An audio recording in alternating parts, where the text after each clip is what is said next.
Minha esposa me traiu enquanto eu lutava contra o câncer. A vingança levou 2 anos.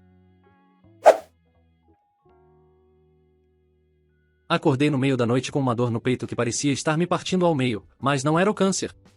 Era minha esposa Érica gemendo o nome de outro homem no quarto ao lado, achando que eu estava inconsciente pela quimioterapia. Fiquei ali deitado, o corpo fraco demais para se mover, as náuseas da medicação me consumindo, ouvindo cada palavra, cada som, cada risada dela com meu melhor amigo Daniel no que costumava ser o quarto de hóspedes da nossa casa. Naquele momento, com a morte literalmente batendo na minha porta por causa do linfoma em estágio 3, decidi 2 coisas. Primeira, eu ia sobreviver a esse câncer nem que fosse só por puro ódio.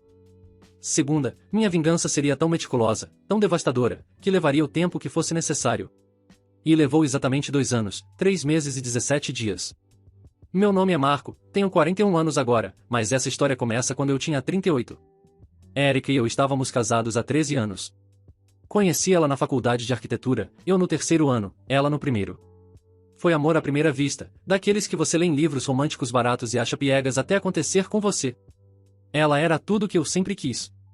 Inteligente, engraçada, ambiciosa, linda de uma forma que fazia outros homens virarem a cabeça na rua. Casei com ela 2 anos depois que nos conhecemos, numa cerimônia pequena mais perfeita na praia, só família e amigos próximos. Daniel foi meu padrinho.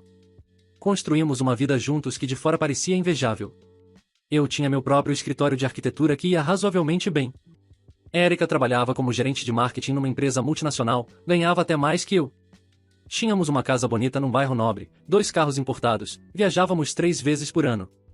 Não tínhamos filhos por escolha mútua, ou pelo menos era o que eu achava na época. Depois descobri que ela simplesmente não queria filhos comigo, mas isso vem mais tarde na história. Os primeiros sintomas começaram de forma sutil. Cansaço extremo que eu atribuía ao excesso de trabalho. Suores noturnos que molhavam os lençóis completamente. Perda de apetite que Érica dizia ser estresse. Foram 3 meses ignorando os sinais até que um dia desmaiei no escritório durante uma reunião com um cliente importante.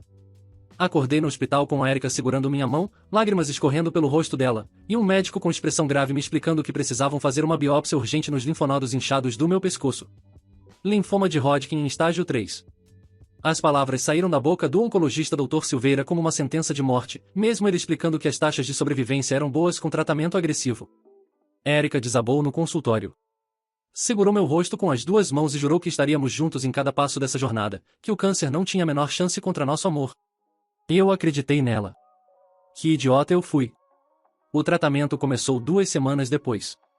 Quimioterapia ABVD, um coquetel de drogas com nomes que eu mal conseguia pronunciar mas cujos efeitos colaterais eu aprenderia a conhecer intimamente. Adriamicina, bleomicina, vinblastina e dacarbazina entrando nas minhas veias a cada 2 semanas, transformando meu corpo num campo de batalha. Perdi todo o cabelo em 3 semanas. Perdi 15 quilos no 1º mês. As náuseas eram tão intensas que havia dias em que eu não conseguia nem beber água sem vomitar. Érica foi incrível no começo. Estava em todas as sessões de quimio segurando minha mão. Preparava refeições leves que eu conseguia tolerar. Limpava quando eu vomitava, me ajudava no banho quando eu estava fraco demais para ficar de pé sozinho.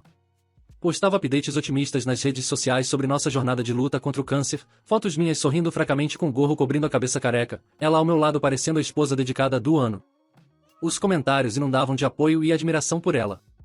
Que mulher forte. Que esposa dedicada. Marco tem sorte de ter você ao lado dele. Foi durante o 3º mês de tratamento que notei as primeiras mudanças sutis. Ela começou a chegar mais tarde do trabalho. Sempre tinha uma explicação razoável, reuniões que se estendiam, prazos apertados, clientes difíceis. Ela pegava o celular e ia para outro cômodo para atender ligações. Começou a se arrumar mais, mesmo nos dias que eu tinha quimio e estava mais doente. Perfume novo, lingerie nova que ela nunca usava comigo porque eu estava sempre cansado demais, fraco demais, doente demais para sexo. Daniel também começou a aparecer mais. Meu melhor amigo desde a época da faculdade, padrinho do meu casamento, o cara que eu considerava um irmão. Ele passava para ver como eu estava, trazia comida, se oferecia para ajudar Érica com tarefas da casa. Que amigo prestativo, eu pensava. Que sortudo eu sou de ter alguém assim na minha vida. Ele sentava do lado da minha cama e conversávamos sobre futebol, sobre trabalho, sobre planos para quando eu melhorasse. Ele olhava nos meus olhos e mentia com uma facilidade que agora, olhando para trás, me impressiona. A primeira vez que eu realmente desconfiei foi numa quarta-feira à noite, 4 meses após o diagnóstico. Eu tinha passado o dia inteiro vomitando após a sessão de quimio daquela manhã. Estava exausto, meio fora da realidade por causa dos antieméticos fortes que tomei. Erika disse que precisava sair rapidamente para comprar alguns remédios na farmácia. Concordei, meio zonzo. Ela saiu às 8 da noite e voltou às 2 da manhã. 4 horas para ir à farmácia. Quando perguntei, ela disse que tinha passado na casa da irmã dela porque estava emocionalmente esgotada e precisava desabafar. Fez todo sentido na minha cabeça nebulosa de paciente de câncer. Claro que ela estava emocionalmente esgotada. Estava cuidando de um marido moribundo. Mas alguma coisa no fundo da minha mente não se encaixava. Liguei para minha cunhada no dia seguinte, casualmente, perguntando se Erika tinha ficado muito tempo lá na noite anterior. Houve uma pausa longa demais. Minha cunhada disse que Erika não tinha ido lá. Que não havia há semanas na verdade. Senti meu estômago afundar, mas racionalizar é fácil quando você quer acreditar. Talvez Erika tivesse mentido sobre onde foi para me poupar de preocupação. Talvez tivesse ido para um bar tomar um drink sozinha. Talvez precisasse de um tempo só dela. Eu estava sendo um marido doente, chato, necessitado. Era natural que ela precisasse de espaço. A verdade me atingiu como um caminhão numa terça-feira à noite, 5 meses após o diagnóstico. Foi a noite que descrevi no começo. Eu tinha tomado a medicação para náusea mais cedo, uma dose mais forte que o normal porque tinha passado o dia inteiro vomitando. Me nocauteou completamente, ou pelo menos era o que Erika achou. Desmaiei na cama às 9 da noite. Acordei por volta da 1 da manhã com sede desesperadora, efeito colateral da medicação. A casa estava escura e silenciosa. Levantei cambaleante da cama, agarrando as paredes para me manter de pé. Ia em direção à cozinha quando ouvi risadas abafadas vindas do quarto de hóspedes no fim do corredor. A voz de Erika, mas de uma forma que eu não ouvia há meses. Leve, feliz, flertante. E então a voz de um homem. Grave, familiar. Daniel. Fiquei paralisado no corredor. Meu cérebro se recusava a processar o que estava ouvindo. Tinha que haver uma explicação. Ele tinha passado para visitá-la porque ela estava estressada. Estavam só conversando. Era inocente.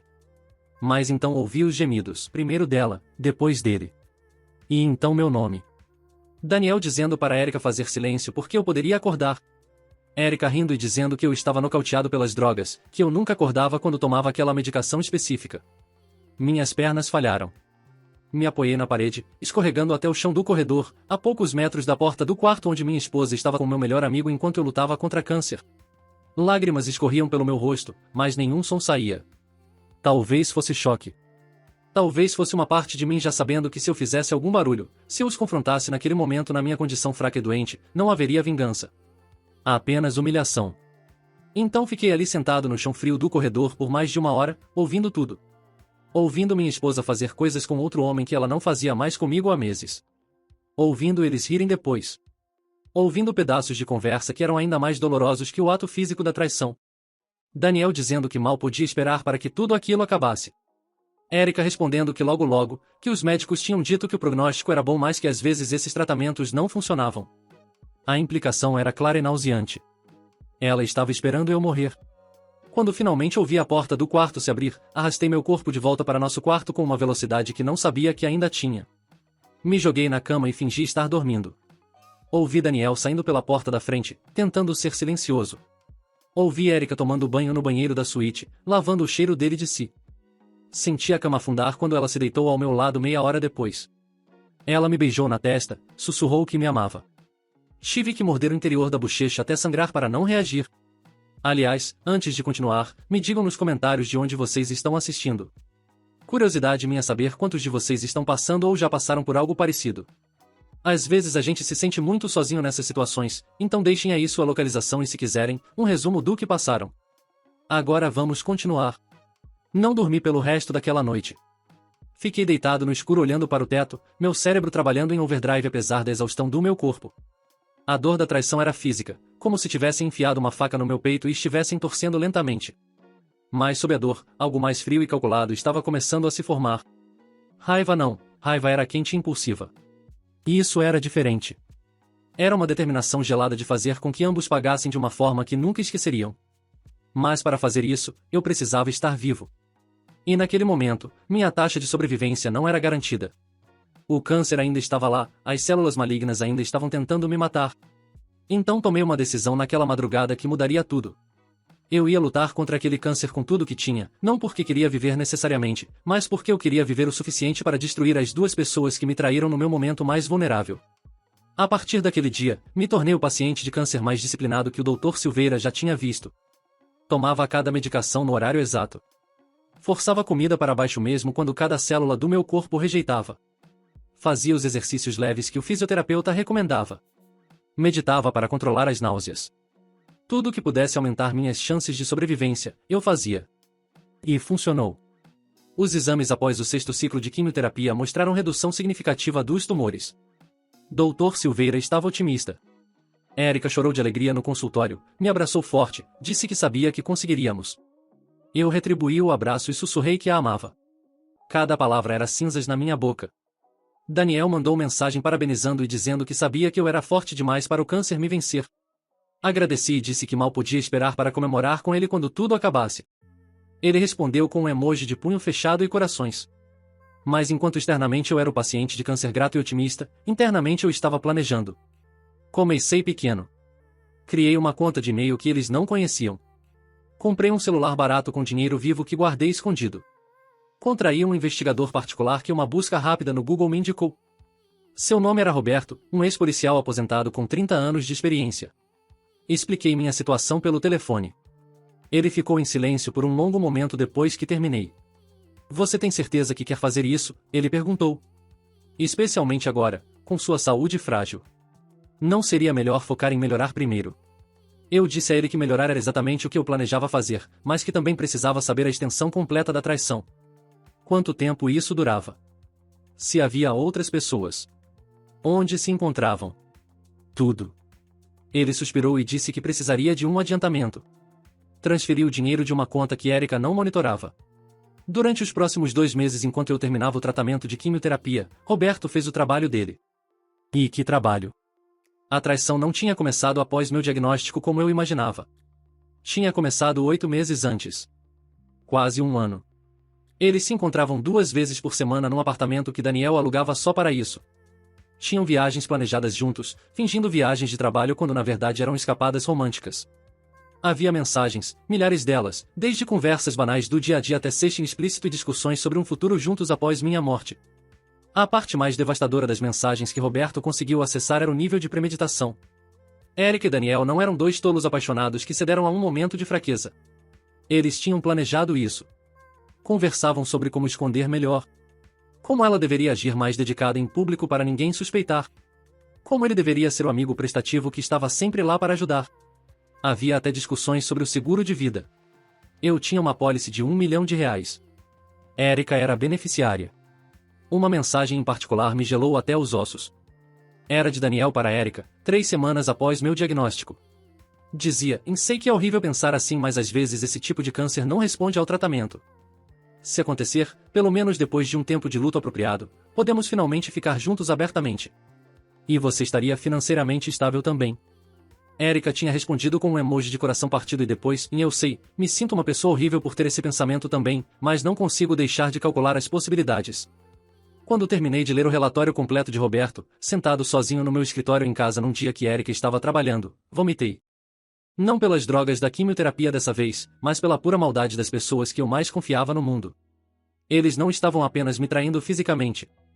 Estavam literalmente esperando minha morte para poderem ficar juntos e ainda por cima herdar meu dinheiro. Foi nesse momento que o plano realmente tomou forma na minha cabeça. Não seria rápido. Não seria simples. Mas seria devastador. Eu tinha que pensar em cada ângulo, cada possibilidade, cada consequência. E tinha que esperar o momento certo. A vingança servida fria não era apenas um ditado. Era uma necessidade estratégica. A quimioterapia terminou em agosto. Meus exames de acompanhamento mostravam remissão completa. O câncer tinha ido embora.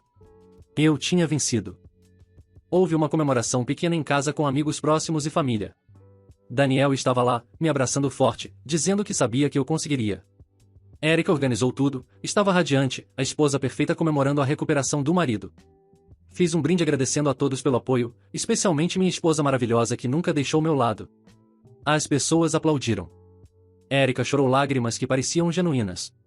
Eu sabia que provavelmente eram de frustração que seu plano B não tinha dado certo. Os meses seguintes foram de reconstrução física. Comecei a ganhar peso de volta.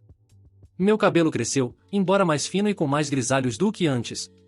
Voltei ao trabalho gradualmente, algumas horas por dia no começo, depois meio período, finalmente tempo integral após 4 meses. Meus clientes foram incrivelmente compreensivos.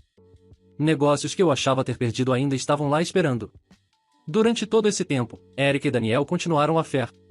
Menos frequente agora porque eu estava mais presente em casa, mais alerta, mais forte. Mas ainda acontecia. Roberto continuava monitorando. Eu guardava cada evidência meticulosamente. Fotos, vídeos, mensagens, registros de locação do apartamento, notas fiscais de presentes caros que Daniel comprava para ela que eu nunca via. Um arsenal de provas tão volumoso que seria incontestável. Mas evidência de affair não era suficiente para mim. Eu queria destruição completa. E para isso, precisava de mais tempo e paciência. Então continuei sendo um marido dedicado. Surpreendi Erika com flores. Planejei um jantar romântico pelo nosso aniversário de casamento. Fizemos até sexo algumas vezes, o que ela claramente tolerava ao invés de desfrutar, mas agia como se fosse maravilhoso. Eu sorria e atuava junto. O primeiro movimento real do meu plano aconteceu 6 meses após o fim do tratamento. Consultei discretamente um advogado especializado em divórcio. Não o mais óbvio da cidade, mas um que tinha reputação de ser absolutamente brutal quando necessário. Nome dele era Dr. Augusto. Expliquei minha situação completa, mostrei todas as evidências que Roberto tinha compilado. Seus olhos se arregalaram enquanto ele examinava o material. Isso é ouro, ele disse. Com essas provas, podemos garantir que ela não recebe praticamente nada no divórcio. Adultério comprovado, especialmente nessas circunstâncias com você doente, qualquer juiz vai pender totalmente para seu lado. Concordei, mas disse que havia mais que eu queria fazer antes de entrar com o divórcio. Queria fazer doer não apenas legalmente, mas em todos os aspectos das vidas deles. Comecei a investigar as finanças de ambos mais profundamente. Descobri que Daniel estava usando o dinheiro da empresa onde trabalhava para pagar o apartamento do affair. Tecnicamente era desvio de verba corporativa. Documentei tudo. Descobri que Erika tinha usado o cartão de crédito corporativo dela algumas vezes para comprar presentes para Daniel. Também irregular e contra a política da empresa. Mais documentação. Mas o verdadeiro golpe de mestre veio quando descobri que eles tinham planos concretos. Não planos vagos de futuro. Planos reais, detalhados. Iriam esperar um ano após o término do meu tratamento, para não parecer suspeito, e então Erika pediria o divórcio. Ela já tinha consultado um advogado às escondidas. Tinham até discutido valores de pensão que ela achava que conseguiria extrair de mim. Metade de tudo, ela tinha dito numa mensagem. Ele construiu tudo durante nosso casamento, mas metade é meu por direito. O cinismo era de embrulhar o estômago. Mas me deu a peça final do quebra-cabeça. Timing. Eles planejavam fazer o movimento deles em cerca de 6 meses. Então eu tinha 6 meses para posicionar todas as peças no tabuleiro. Comecei a mover assets discretamente. Consultei um contador que trabalha com planejamento patrimonial complexo. Dentro da legalidade, começamos a reestruturar tudo. Criei uma holding. Transferi propriedades. A casa que estávamos morando estava no meu nome por herança dos meus pais. Não era bem comum. O escritório de arquitetura foi reestruturado. Investimentos foram movidos. Tudo legal, tudo documentado, tudo preparando para o momento certo. Também comecei a reconstruir e documentar meu comportamento. Jantares românticos onde eu era atencioso e ela era claramente desinteressada, tudo fotografado pelas redes sociais. Presentes caros que eu dava a ela que ela mal agradecia, recibos guardados. Mensagens minhas carinhosas e mensagens dela cada vez mais frias e curtas. Construir o perfil do marido dedicado tentando salvar o casamento contra a esposa cada vez mais distante. Fiz até terapia de casal. Sugeri isso a Erika dizendo que achava que tínhamos nos distanciado durante minha doença e queria reconectar. Ela não podia recusar sem parecer a vilã. Fomos a 8 sessões com uma terapeuta chamada Doutora Paula. Em cada sessão, eu era vulnerável, aberto, discutindo meus medos de que o câncer tinha mudado nossa dinâmica. Erika era defensiva, distante, claramente desinteressada. Tudo ficou documentado nas notas da terapeuta que depois seriam úteis no divórcio. Daniel, enquanto isso, continuava sendo o melhor amigo prestativo. Ainda passava em casa. Ainda tomávamos cerveja juntos assistindo futebol. Ele olhava nos meus olhos e perguntava como eu estava me sentindo, se havia ansiedade sobre recorrência do câncer. Eu dizia que estava ótimo, me sentindo mais forte a cada dia. Ele sorria, mas eu via a decepção nos olhos dele. 18 meses após descobrir a traição, um ano após o fim do meu tratamento, tudo estava posicionado perfeitamente. As finanças protegidas. As evidências compiladas. O timing correto. Era a hora de começar a fase final. Primeiro, tratei da situação profissional deles. Enviei um e-mail anônimo para o departamento de compliance da empresa de Daniel com todas as evidências do desvio de verba corporativa para pagar o apartamento do Affair. Anexei documentos, extratos bancários, tudo. 3 dias depois, Daniel foi suspenso do trabalho enquanto investigação interna ocorria. 1 semana depois, foi demitido por justa causa. Toda a sua reputação em 30 anos de carreira manchada irreversivelmente. Ele entrou em pânico. Ligou para Érica chorando. Roberto tinha colocado grampo no celular dela com autorização judicial que meu advogado havia conseguido com base nas evidências que tínhamos. Ouvi a ligação. Daniel estava desesperado, dizendo que não sabia como isso tinha acontecido, que alguém tinha vazado informações. Érica tentou acalmá-lo, mas eu podia ouvir o medo na voz dela também. 2 semanas depois, foi a vez dela. E-mail anônimo para o RH da multinacional onde trabalhava com evidências de uso indevido de cartão corporativo, incluindo um rastreamento detalhado de todas as compras pessoais que ela tinha feito para Daniel. Ela foi chamada para uma reunião. Voltou para casa pálida. Tinha sido rebaixada de posição, cortaram seu salário pela metade, e ela estava em liberdade condicional. Um passo errado e seria demitida também. Naquela noite, ela desabou. Disse que não entendia o que estava acontecendo, que parecia que alguém estava sabotando ela. Abracei ela, disse que era só um período difícil, que passaríamos por isso juntos. Ela me abraçou de volta e pela primeira vez em meses pareceu genuinamente precisar de mim. A ironia era deliciosa. Mas eu não tinha terminado. 2 semanas depois disso, entrei com o pedido de divórcio. Não avisei. Simplesmente tive ela notificada no trabalho por um oficial de justiça. Máxima humilhação pública. Junto com o pedido de divórcio, havia todas as evidências. Cada foto. Cada mensagem. Cada extrato bancário. Cada relatório do investigador particular. 1.200 páginas de documentação irrefutável de um affair que durou quase 2 anos, incluindo durante o período que eu estava fazendo tratamento para câncer. Érica chegou em casa naquela noite histérica. Gritou, chorou, implorou. Primeiro tentou negar tudo. Quando mostrei que tinha evidências de absolutamente tudo, mudou para justificativas. Ela estava emocionalmente esgotada cuidando de mim. Ela precisava de apoio. Ela e Daniel se conectaram por causa da situação difícil. Eu estava sempre doente, sempre precisando dela, ela perdeu ela mesma. Ouvi tudo em silêncio. Quando ela terminou, disse calmamente que ela tinha razão sobre uma coisa. Ela tinha se perdido. Porque a mulher que eu casei jamais teria feito o que ela fez. E então pedi para ela sair de casa. A casa que era minha por herança, que ela não tinha direito legal nenhum. Ela se recusou. Mostrei a ordem judicial que meu advogado já tinha providenciado. Ela tinha 24 horas para remover seus pertences pessoais ou eles seriam colocados na rua. Os próximos meses foram uma batalha legal brutal. Dr. Augusto não teve piedade. Com todas as evidências que tínhamos, especialmente as mensagens sobre eles esperarem minha morte e discutirem meu seguro de vida, ele pintou Eric e Daniel como os vilões mais cruéis imagináveis. A mídia local pegou a história.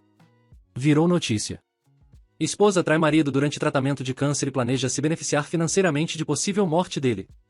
A opinião pública foi selvagem. Érica perdeu mais clientes na empresa e eventualmente foi demitida. Daniel não conseguia arranjar emprego em lugar nenhum porque a história tinha viralizado em círculos profissionais. Os dois se tornaram párias sociais. Amigos os abandonaram. Família os rejeitou. Eles tinham um ao outro e basicamente mais nada.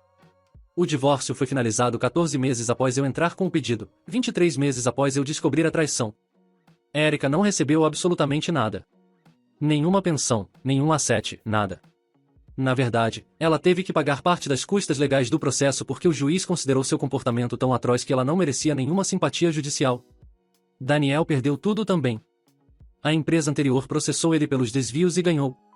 Ele teve que vender apartamento, carro, tudo para pagar.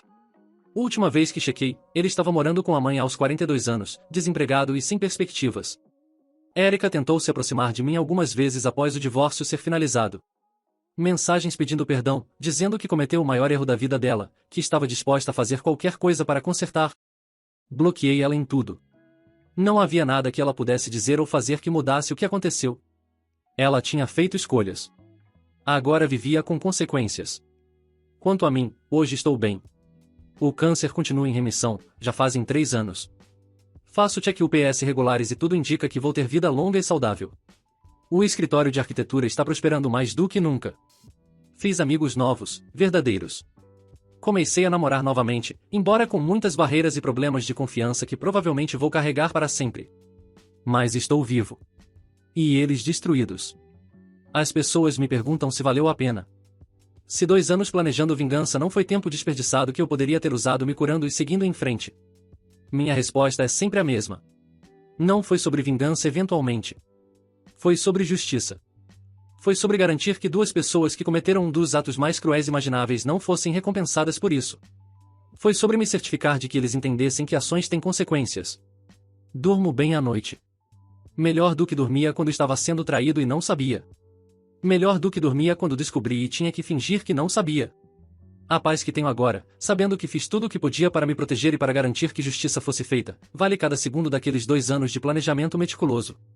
Se você está assistindo isso e passou ou está passando por algo similar, meu conselho é simples. Documente tudo. Não haja por impulso. Pense estrategicamente. Proteja seus assets. Consulte profissionais. E, acima de tudo, não deixe que a traição de outros defina quem você é. Use a dor como combustível para se reconstruir melhor e mais forte. O câncer não me matou. A traição não me destruiu. Eu sobrevivi a ambos e saí do outro lado mais forte, mais sábio e livre de mais problemas. Sigo a vida com a consciência de que posso e quero chegar ainda mais longe. E se você gostou dessa minha confissão, não se esqueça de se inscrever no canal agora mesmo. Clique nos cards e conheça outras histórias de superação como essa. Obrigado por assistir e até o próximo vídeo.